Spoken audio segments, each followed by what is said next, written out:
Jakobi kishte bërë një premtim Perëndis. Ju ka ndodhur shpesh, ose nuk e di shpesh, do Zoti jo shpesh, që ju kanë bërë premtime, por nuk e ka mbajtur fjalën, ose edhe nuk e keni mbajtur fjalën për premtimet që keni bërë. Si jeni ndjerë në ato moment? U ka ndodhur, besoj se nuk e keni lënë me aq punën sa kujtojni që re, ky ose kjo më dha fjalën, të bërë këtë gjë, x gjë.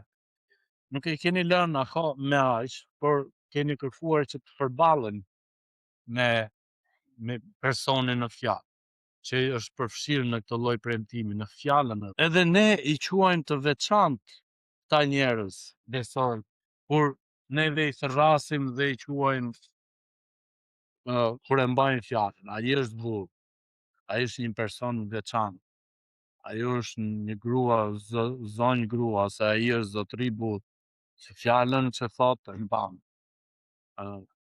Ne kemi edhe ato thanat e tjera, ato që gustojmë nuk e lëpim më mbrapsht, apo. Pra një herë fol. Pra ka një lloj vlere. Perëndia, ne jo më kot neve lexuam nga Zanafilla 28, ku neve gjetëm Abrahamin që ishte duke, më falni, Jakobit, nipin e Abraham. Duke i bërë Perëndis një premtim. Po edhe nëse mbani mend nga fundi i kapitullit 28 ishte një premtim ose një premtim egoist. Në qoftë se Zoti mua më bekon, atëherë ti do të jesh zotëria ime. Atëherë ti do të jesh Zoti im, atëherë ti do të jesh Perëndia im. Domethënë, pa më beko, pa ta shikosh. Edhe megjithatë, Perëndia e mbajti fjalën e tij. Ne shikojmë që Jakobi, pra 30 vjet më parë, përpara se ai të shkonte në Haran, ai takoi Perëndin, le të themi. Perëndia u shfaq atij dhe Perëndia i bëri një betim. Pra, betimin ai e bëri ndërsa po largohej nga zemrimi i Esaut, sepse Jakobi i vodhi betimin nga babai i tyre. Pra, bekimin që Isaku do i bënte, Jakobi ja vodhi. Edhe jo më kot vëllai i tij u zëmrua shumë ashpër sa dëshironte vdekjen e vëllait. Duke u larguar nga Bersheba, ai u drejtua për nga Harani. Edhe pikërisht në këto momente, gjatë rrugës, Perëndia u shfaq. Perëndia u shfaq dhe i tha, unë do të bekoj ty, ti do të jesh Perëndia, ti do të jesh i pasur, ti do të kesh një familje të madhe. Dhe ti do të kesh pasardhës, ti do kesh mbret. Pikërisht këto fjalë i tha Perëndia, dhe Perëndia mbajti fjalën. Unë tha do të bekoj ty, unë do të ruaj ty. Pak a shumë ishte i njëjti bekim që ai dha Abrahamit, kur Abrahamit i tha te kapitulli 10 Zanafillës, ti je i zgjedhur, unë do të bekoj ty, dhe ai që të bekon ty do të bekohet, dhe ai që të mallkon ty do të mallkohet. Pra çdo lloj gjëje që të bëjnë ty do t'i kthehet atij në fytyrë. Pikërisht këtë gjë i thot Jakobit. Dhe Jakobi shkoi tek daja e tij, u mashtrua nga daja e tij, siç e dimë dhe historinë atje, mori gruan, edhe daja e bëri shiko tha.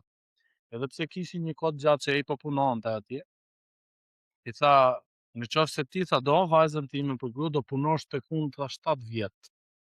Edhe ai dha vajzën tjetër që nuk ishte e pashme, sepse ai ra në dashuri me Rakelën.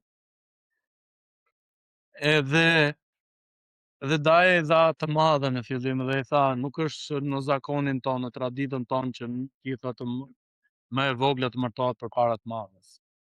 Dhe i tha, nëse ti e do këtë vajzën tjetër, do punosh dhe 7 vjet të tjerë, domethënë 14 vjet.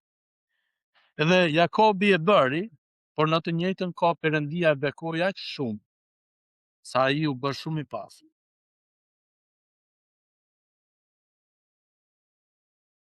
Vim për 20 vjet me radhë Jakobi do të banonte në Haran, edhe sapo ju përmenda çfarë ndodhi në mënyrë të përmbledhur.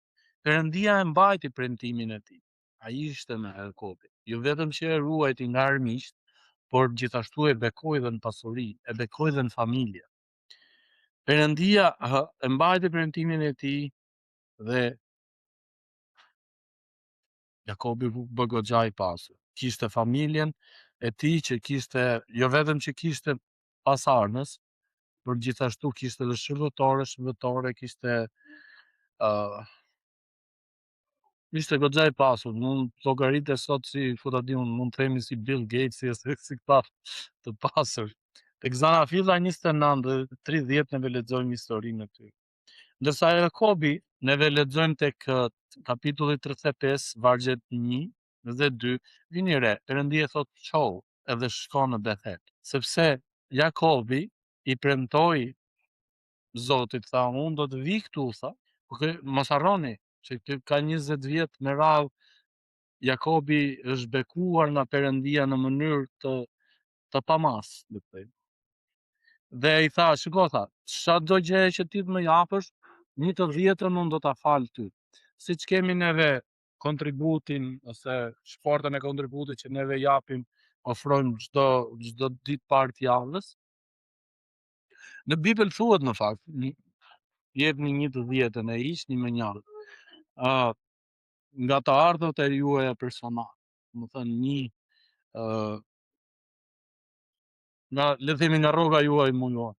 Perëndia e dëgjoi premtimin e Jakobit edhe i tha, okay, ti tha ke 20 vjet që s'ke dhënë asnjëherë 1/10 tënde mujore.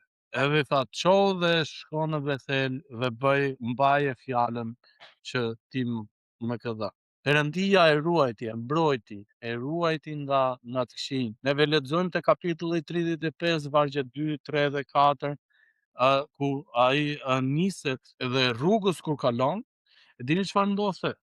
Duhet ishte shumë i fortë, shumë i pasur, duhet kishte ushtarët, sepse njerëzit më përpara ecnin në këmbë, edhe do të kalonin përmes fshatrave, përmes qyteteve, rrugës nacionale, që mund të themi, që ne i quajmë sot. Por gjatë rrugës që ata ecnin, do të ndalonin natën, edhe ishte njerëz hajdut që dalin dhe plaçisin, si dalin sot në rëndom një herë, vën maskat në fytyrë me armë dhe dalin ndalojnë makinë. Ata njerëzit që bënin udhëtime të tilla duhet përgatiteshin, jo vetëm që të kujdeseshin të kishin ushqime e gjitha, të mbulonin nevojat e tyre personale, edhe të kafshëve të tyre, sepse ai kishte deve, gomar, lop, dele, dhi, të gjitha kafshët e mekshme.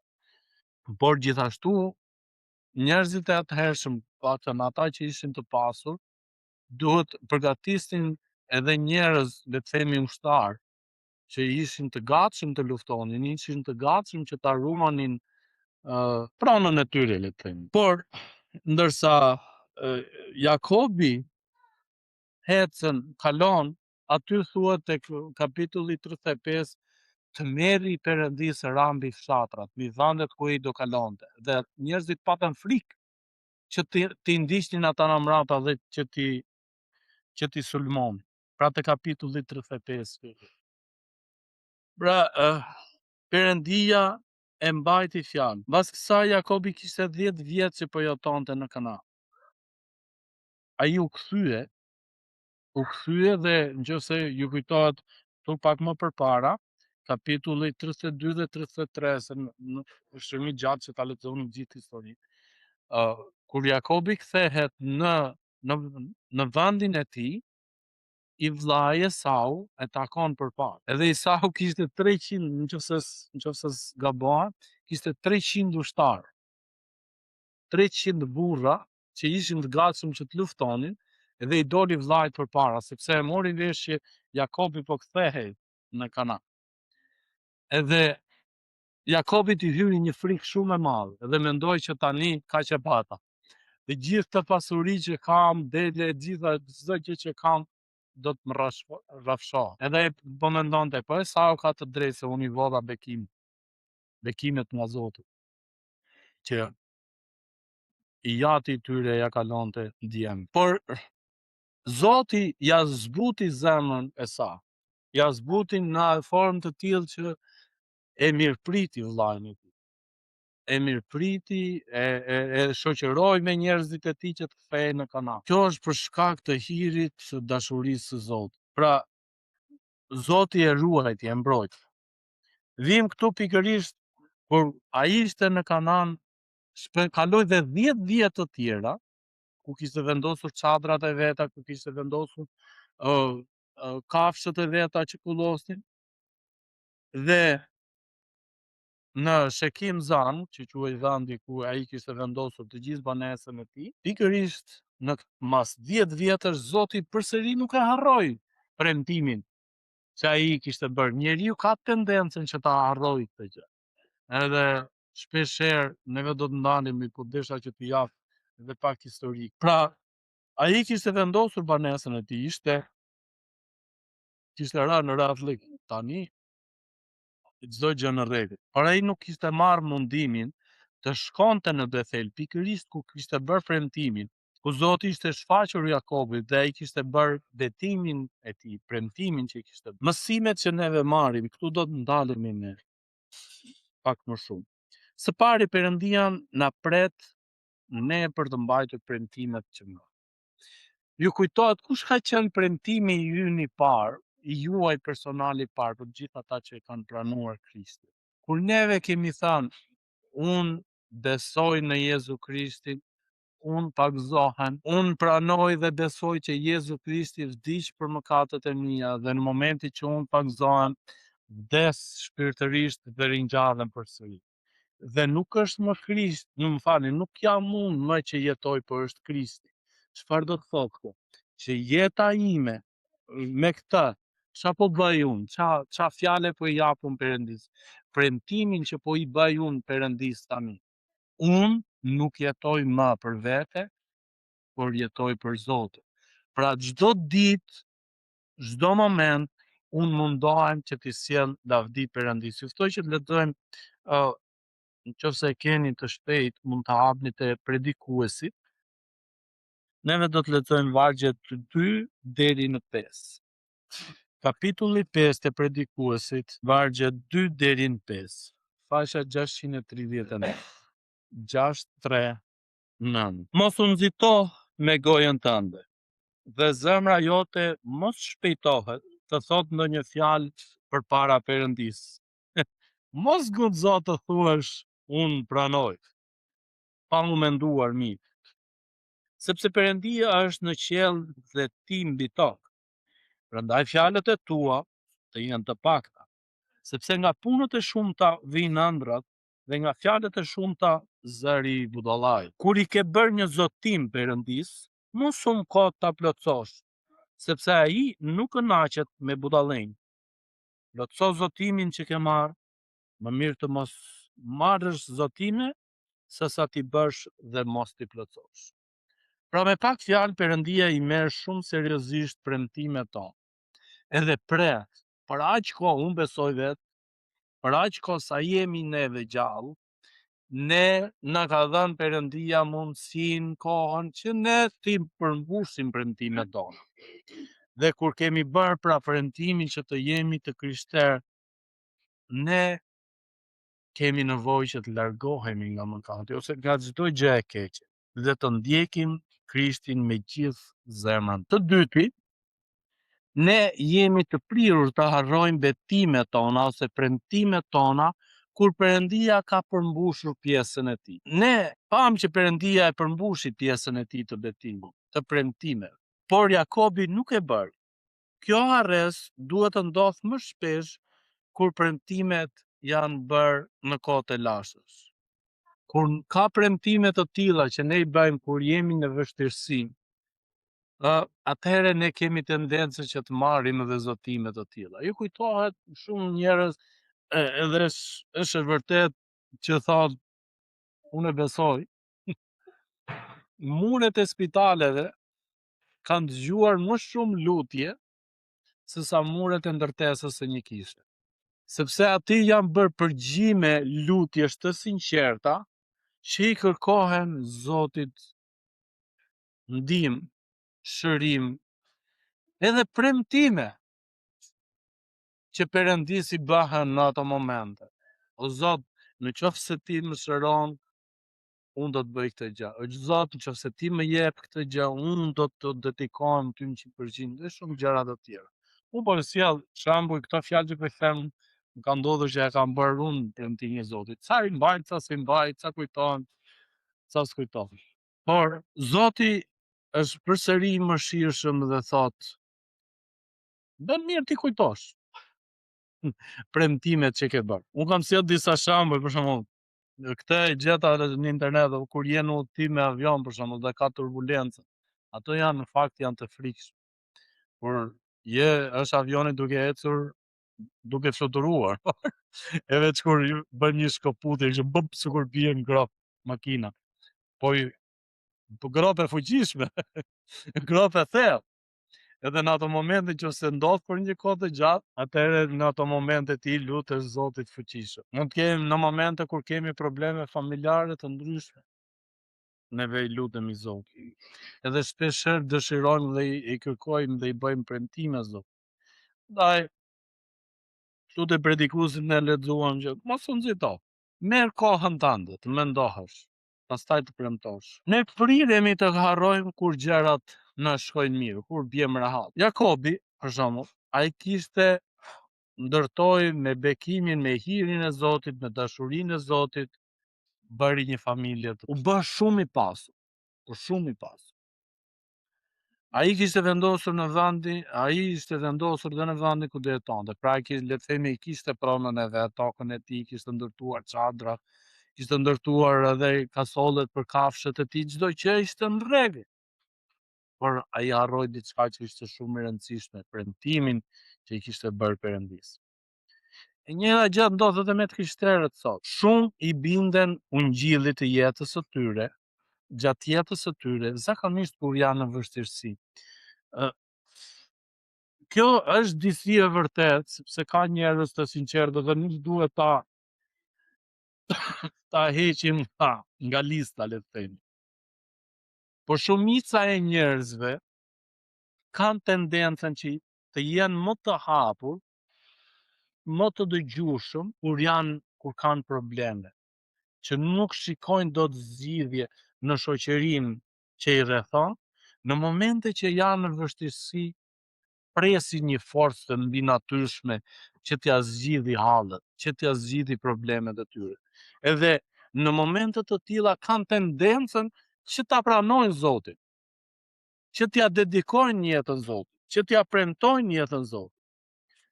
Por më vonë, veçanërisht nëse ata shijojnë sigurinë ekonomike ku bien në rehat, ata harrojnë detyrimin ndaj Perëndisë, ndaj Krishtit. Kjo nuk është absolute, le të jemi të sinqertë. Ka njerëz që janë goxha të pasur, e Zoti i ka bekuar, ata dedikojnë kohë nga jeta e tyre, duke i shërbyer Zotit, por duke edhe dhuruar nga pasuria e tyre. Ka të tjerë që e pranojnë pra Zotin në kohë vështirësie, vinë edhe zgjidhin ato probleme, shqetësimet që kanë, harrojnë Zotin. Por konsideroni paralajmërimin e Perëndisë në Izraelit për arresën e tyre mbasi hyn në tokën e premtuar. Do të lexojmë nga Ligji i Përtërir, kapitulli 18, vargjet 1 deri në 20.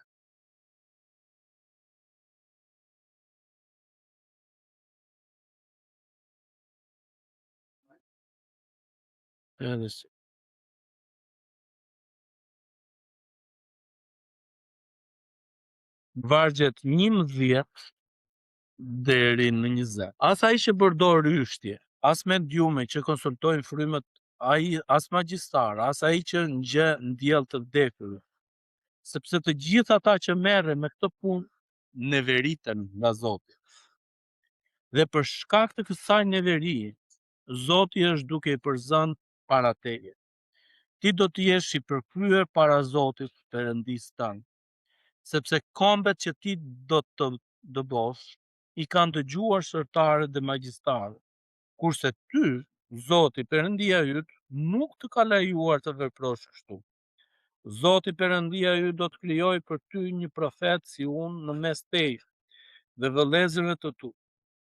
Atë keni për ta dëgjuar, pra vetëm Zoti, edhe njeriu që Zoti dërgon. Në bazë të gjitha atyre gjërave që i kërkove Zotit Perëndis tanë në Oreb, ditën e asamblesë, kur të mos dëgjoj më zërin e Zotit Perëndis tim dhe të mos më shoh më këtë zjarr të madh që unë të mos vdes. Dhe Zoti më tha ajo që than është mirë. Unë do të nxjerr për ta një profet nga gjiri i vëllezërve të tyre dhe do të vë në gojën e tij fjalët e mia dhe ai do të thotë atyre gjithë ato që unë do t'i urdhëroj. Dhe do të ndodhë që nëse dikush nuk i dëgjon fjalët e mia që ai thotë në emrin tim, unë do t'i kërkoj llogari. Po, profeti që pretendon të thotë në emrin tim një gjë për të cilën unë nuk e kam urdhëruar ta thotë, ose që flet në emër të Perëndisë dhe të tjera, ai profet do të pritet. Çdo gjë duhet bërë sipas kërkesave të Zotit.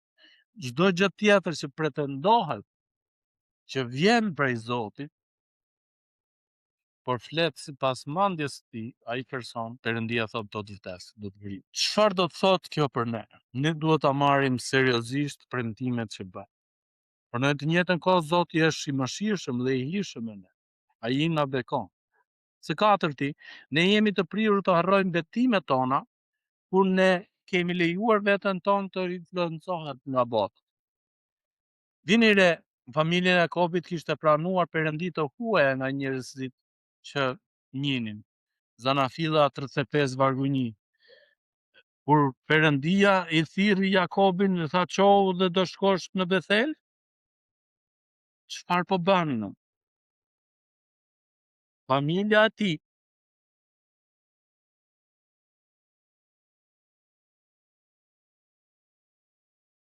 vargu 2 thot, atëherë Jakobi tha familjes së tij dhe gjithë atyre që ishin me ta, do vini me mua se Perëndia më ka kërkuar me pak fjalë.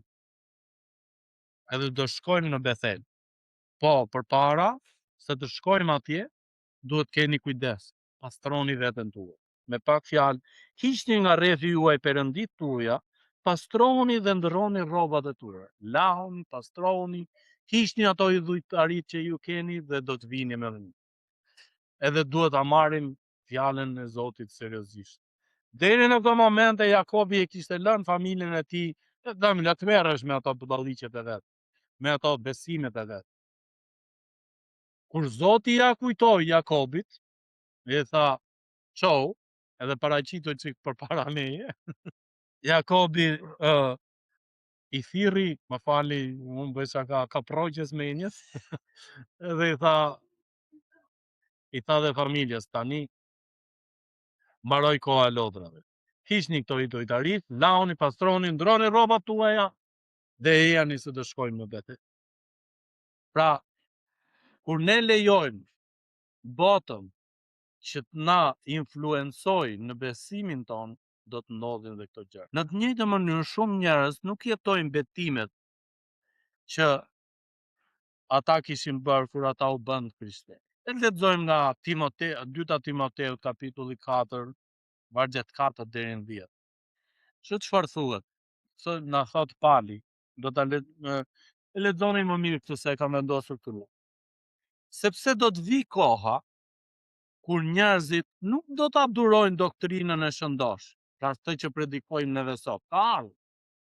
Kur i thotë gabimi është gabim, nuk mund të ilustrohet të bëhet i bukur, por është gabim. Pra, do të vi koha kur njerëzit nuk do durojnë doktrinën e shëndosh, por sipas ëndjeve të veta, do të mbledhin grumull mësuesish për të godulisur veshët dhe do t'i largojnë veshët nga e vërteta e do t'i sjellin drejt rrallë.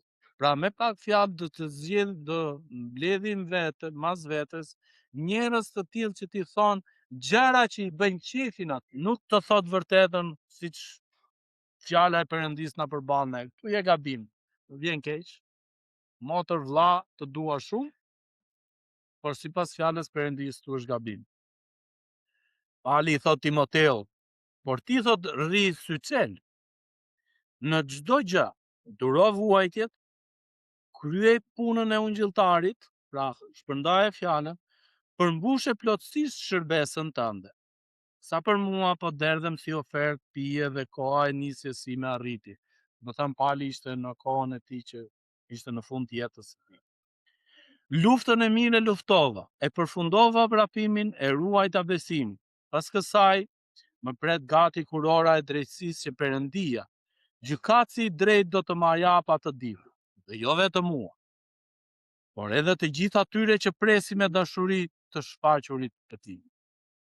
Përpiqu të vish shpejt tek unë, i thot Pali, sepse dema më la. I pëlqejnë dhe fjalët e botës, sepse deshi këtë botë. Dhe iku në Thesaloniki, Kreshenci në Galati, Titi në Dalmaci. Pra dema e la, kurse të tjerët ikën me detyra të tjera. Neve lexojmë dhe letrën që Pali i drejton Titit.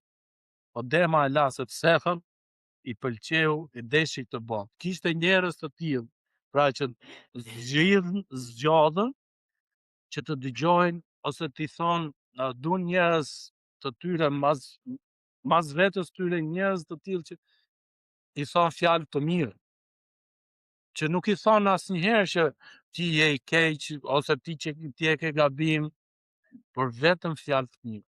Nuk pranojmë korrigjimin, nuk pranojmë gabim. Po Perëndia na thotë, ka dhe gabim, por Perëndia na jep këtë bekim që nëse ne i rrethejmë mëkatet, i Perëndia na. Tek Zbulesa, kapitulli 2, vargjet 3 dhe 6, na thuhet: Jezus i drejtohet kishës në Efes me këtë. Por kam diçka kundër teje, sepse dashurinë tënde të parë e le. Kujtohu para se nga ke rënë, pendohu dhe bëj veprat e para. Në mos do të vi së shpejti te ti dhe do të luaj shandanin tënd nga vendi i vet, nëse nuk pendohesh. Pra, Jezusi po i thot kishës në Efes, nuk na thot dhe neve këtu. Shiko, thot, ka gjëra të mira, po kam diçka kundër te. Kur devijoni çik kështu, ke rënë, pendohu. Edhe Jezusi në këtë rast na thot dhe bëj veprat e para. Dhe se do të viz, në mos të vish së shpejti dhe do ta luash andanin tënd nga vendi vet, nëse nuk pendohesh. Kujtohu çfarë ke bërë më përpara. Kujtohu nga ke ardhur. Kujtohu kujt e ke premtuar fjalën. Kujtohu kujt ja ke premtuar jetën tënde. Mos u përpiq më dhe mos kërko gjërat e botës. Ne shikojmë që kisha u largua nga dashuria e tyre e parë. Ata ju kërkojnë të kujtonin nga ku kishin ra. Ku e kishin bërë gabimin. Ju kujtohet mua pëlqen ajo me Adamin dhe Evën, kur Zoti i thret, ku jemi? Zoti di dhe ku ishin apo. Dhe ata ishin fshehur. Edhe Zoti tha, ku jeni? Po ja, dhe ne kishim turp. Po pse kishin turpin? Po ja se bëm gabim. Ata nuk thanë, por thanë kishim turp. Dhe Zoti tha, pse keni ngrënë nga fruti i pemës? Eva, Adami. Edhe ishte momenti kur Perëndia bën pyetjen, është momenti që ti të tregosh të vërtetën ashtu siç është, sepse Perëndia e di, por thjesht të jep ty mundësi që ti të pendohesh, që ti ta thuash të vërtetën ashtu siç është, të pendohesh, kërkosh falje. Kur ne përmbushim premtimet e harruara, ka bekime që rinovohet, sikur çeli vetë tiu. Se kur vjen ajo drita, keni vënë re kur ngriheni natë dhe nga që sytë e juaj sytë janë të mësuar me errësirë, në momentin që ti ndes dritën, ti verbohet. Apo jo. Do pak kohë, do t'i japësh pak kohë që të mësohet syri me atë. Edhe në të njëjtën mënyrë bekimet shfaqen përsëri në jetën tënde, sepse ti je je rrethyer, le të themi, i ke kërkuar Zotit falje. Kur Jakobi përmbushi premtimin e tij, Perëndia ju shfaq më vonë dhe rinovoi premtimet që i kishte bërë Abrahamit dhe Isakut. Pra, në Zanafilla 35 vargu 15, vargjet 1 deri në 7, Perëndia e thërret Jakobin, shko thot në Betel thot edhe më bëj çik ato premtimet që më ke thënë, veri në praktik. Edhe Zoti i jep premtime të mëdha. Jakobi dhe i thot do të bëhen mbretër nga familja jote, nga gjaku yt. Mund të jetë një premtim origjinal i harruar që ne kemi bërë Perëndis. Ose kur e kemi pranuar Krishtin. Këto gjëra ne duhet të analizojmë veten tonë në mënyrë që t'i kërkojmë Zotit falje, në lutje dhe pendes. Dhe të përmbushim betimin e shërbesës dhe dedikimin ose premtimin të gjithë betimeve shpirtërore që ne i kemi ofruar, por dhe bekimet shpirtërore që Perëndia na jep mund të jenë tonat përsëri. Edhe për të gjithë ata që nuk e kanë pranuar Krishtin. E para e Gjonit kapitulli 1 vargu 9 na thot, po të rrëfej mëkatet tona, ai është besnik dhe i drejtë, që të na fal mëkatet dhe të na pastrojë nga çdo pautësi. Ai është besnik. Po a jemi ne? A je një krishter? Por nuk po jeton jetën dedikuar Zotit? Kjo është një pyetje që ne duhet i përgjigjemi vetë personalisht. Ne dim ku çalojmë. Atëherë si Jakobi ti ke harruar premtimin që të shbër, që ke bërë. Bekimet e qiellit presin për ty, për mua, për gjithë secilin prej nesh. Nëse ti nuk je akoma një krishter, ke të njëjtat bekime që e si puna aty dyqanit bukur me vitrinën e bukur me gjërat origjinale, le të themi që janë goxha të shtrenjta, edhe ti që i shikon, to mund të jenë të mijat një ditë.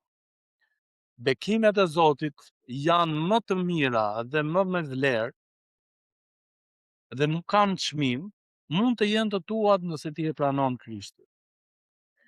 Marku 16 vargjet 15 dhe 16 na thot. Pastaj ju tha atyre, Jezusi pra, dini në mbar botën dhe i predikoni ungjillin çdo krijese. Ai që beson dhe është pagzuar, do të jetë i shpëtuar, por ai që nuk ka besuar, do të jetë i dënuar.